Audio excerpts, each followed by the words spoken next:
Hello, magandang araw po sa lahat. Welcome to my channel. Ngayon po ang day 29 ng ating mga alagang chicken broiler.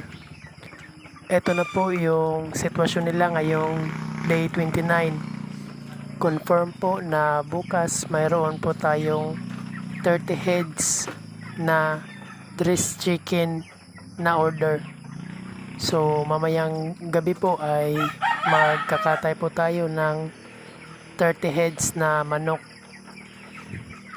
Kung ngayon lang po kayo nakapanood ng ating video ay welcome po sa inyo, at kung hindi nyo pa po napapanood yung mula umpisa ng ating 4th batch 90 heads ay nasa description box po sa ibaba yung link ng mga video mula arrival hanggang sa day 28 ng ating 4th batch 90 heads. Kaya wag nyo pong palampasin yung video natin. Doon po mayroon po tayong video everyday, at yung mga ginagawa natin araw-araw at yung mga update ng ating chicken broiler araw-araw ay doon ko po sinishare sa video. Kaya sana'y panoorin nyo po ito, at sa ating mga solid kabantres na sumusubaybay at walang sawang sumusuporta sa ating channel at parating nag-aabang sa mga videong ating i-upload, ay marami pong salamat sa inyong lahat. Mabuhay po kayo at God bless po sa inyo.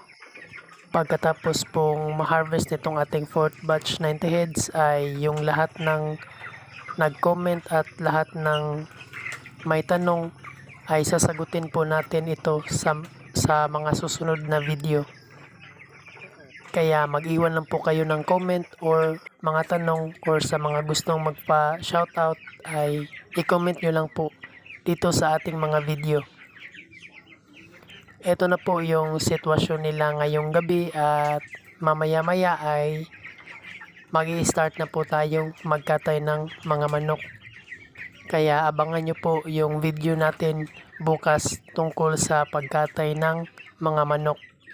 Marami pong salamat sa lahat ng tumapos ng video, at kung hindi pa po kayo nakasubscribe ay please subscribe at hit the bell button para lagi po kayong updated sa mga videong i-upload po natin tungkol sa ating mga alagang chicken broiler.